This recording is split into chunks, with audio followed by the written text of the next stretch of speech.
तेलंगाना में अक़लियतों के लिए 3003 करोड़ रुपए बजट किया गया मख्तस। तबलीगी जमात के इज्तिमा के लिए 2 करोड़ 40 लाख रुपए जारी। असेंबली में वज़ीर फाइनेंस की बजट पर तकरीर। तेलंगाना हुकूमत ने रियासत की अक़लियतों की तरक्की व बहबूद के लिए बजट में 3003 करोड़ रुपए मख्तस किए हैं। असेंबली में डिप्टी चीफ मिनिस्टर व वज़ीर फाइनेंस मल्लू भट्टी विक्रमार्का ने बजट पेश करते हुए अपनी तकरीर में कहा कि रियासत की अक़लियतों की तरक्की व बहबूद के मामले में हुकूमत पाबंद अहद है। उन्होंने कहा कि अक़लियतों के बच्चों को सिविल सर्विस इम्तिहान में तैयारी के लिए कोचिंग दी जा रही है और उन्हें स्टाइफंड भी अदा किया जा रहा है। उन्होंने कहा कि जनवरी साल 2024 में तबलीगी जमात के इज्तिमा के इनेकाद के लिए 2 करोड़ 40 लाख रुपए जारी किए गए।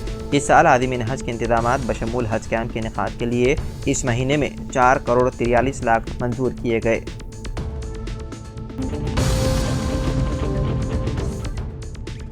तेलंगाना के साबिक़ वज़ीर आला व अपोजिशन लीडर KCR असेंबली पहुंच गए। KCR इक़्तिदार की महरूमी के बाद पहली मरतबा असेंबली के बजट इजलास में शिरकत कर रहे हैं।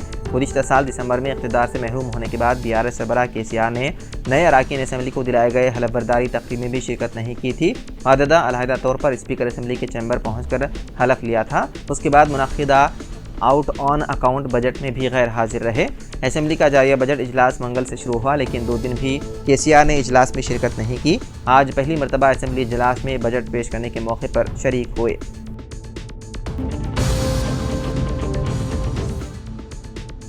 रियासत तेलंगाना के ज़िले संगारेड्डी में पेश आए खौफनाक सड़क हादसे में 3 नौजवानों की हो गई मौत। यह हादसा कंदी मंडल के मौजे संगेडला के मदाफात में पेश आया। 3 नौजवान जो बाइक पर जा रहे थे, उनकी गाड़ी DCM से टकरा गई। इस हादसे में तीनों की बरसर मौका ही मौत हो गई। महलूकीन की शनाख्त संदीप, नवदीप और अभिषेक के तौर पर की गई है।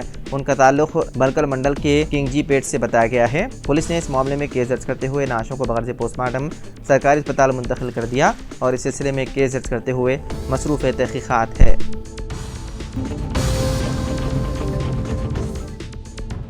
उत्तर प्रदेश के मुजफ्फरनगर में एक बार फिर कांवड़ यात्रियों ने तोड़फोड़ और लोगों के साथ मारपीट की।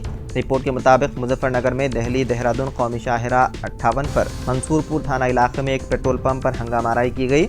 रिपोर्ट के मुताबिक आम की गुटली फेंकने से मना किया तो कांवड़ यात्री मुश्ताल हो गए और पेट्रोल पंप के दफ्तर में घुस गए और तोड़फोड़ की।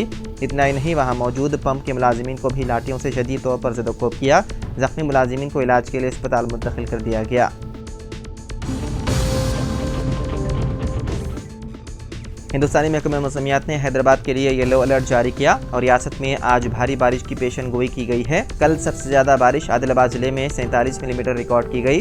IMD हैदराबाद ने शहर में गरज चमक के साथ बारिश की पेशकियासी की है। महकमे की तरफ से जारी करदा येलो अलर्ट का इतलाक आदिलाबाद, निर्मल, कोमरम भीम, निज़ामाबाद, जगतियाल, मंचिरियाल, कामारेड्डी, राजन्ना सिरसिला, करीमनगर, पेद्दापल्ली, जयशंकर भोपालापल्ली, सिद्दीपेट, मुलुगु, बिगोटागुड़म, वाई भुवनगिर, मलकाजगिरी, वकाराबाद और हैदराबाद पर होगा। मोइनाबाद के चिलकूर में मस्जिद दोबारा तामीर नहीं होगी, पुजारी का ऐलान। पुलिस बनी रही खामोश तमाशाई। मोइनाबाद के चिलकूर में शहीद मस्जिद कुतुब शाही में अब नमाजें नहीं होगी और इस मकाम पर मस्जिद की भी दोबारा तामीर मुमकिन नहीं। सिर्फ मस्जिद की अरादी की हदबंदी के लिए फेंसिंग की जाएगी। चिलकूर मंदिर के पुजारी ने मीडिया से बात करते हुए इस बात का ऐलान किया। ज़राए के मुताबिक 2 दिन कबल मोइनाबाद मंडल में चिलकूर में वाक़े तारीख़ी कुतुबशाही मस्जिद को संघ परिवार के कारकुन जो लैंड ग्राबर भी हैं, प्रसाद और दीगर ने मिलकर मस्जिद को शहीद कर दिया था।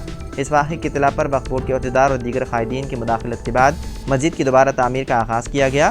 ताहम संघ परिवार के शरपसंद नासिर ने मोइनाबाद कमान के पास धरना मुनज़्ज़म करते हुए मस्जिद की दोबारा तामीर पर एतराज़ किया। इस एतराज़ के साथ ही मोइनाबाद पुलिस ने तामीरी कामों को फौरी रुकवा दिया और पुलिस ने लैंड ग्राबर, प्रसाद और दीगर के खिलाफ भी मुकदमा दर्ज कर लिया।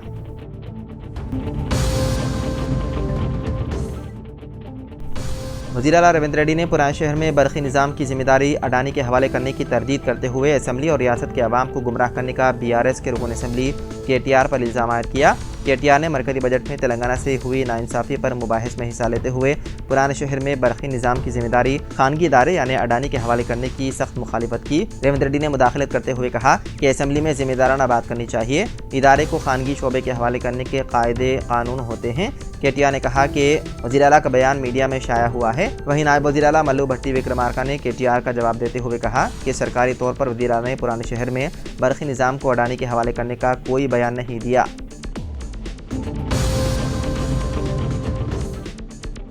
स्कूल और कॉलेज की बसों को हर साल फिटनेस सर्टिफिकेट्स की इजराई। वज़ीर ट्रांसपोर्ट पूनम प्रभाकर ने कहा कि स्कूल और कॉलेज की बसों की हादसात को रोकने के लिए ट्रांसपोर्ट डिपार्टमेंट की जानिब से बाकायदा मुआयने की मुहिम चलाई जाती है। तालीमी इदारों के बसों की तादाद तकरीबन 24,000 और हर साल तालीमी इदारों की कुशादगी से कबल हुक्काम की जानिब से बसों का मुआयना करते हुए फिटनेस सर्टिफिकेट जारी किया जाता है। उन्होंने फिटनेस के बगैर कदीम गाड़ियों के जरिए तलबा को ले जाने से मुतालिक शिकायत की तरदीद की। असेंबली में वक्फे सवालात के दौरान कांग्रेस के MLC राज ठाकुर और दूसरों के सवाल पर पूनम प्रभाकर ने इस बात की तरदीद की कि स्कूल और कॉलेज के आगाज़ से कबल RTA के अहदेदार बसों के फिटनेस मुआयने पर तवज्जो नहीं दे रहे हैं। उन्होंने बसों में फिटनेस की कमी के सबब हादसात में तलबा की मौत और ज़ख्मी होने की तरदीद की।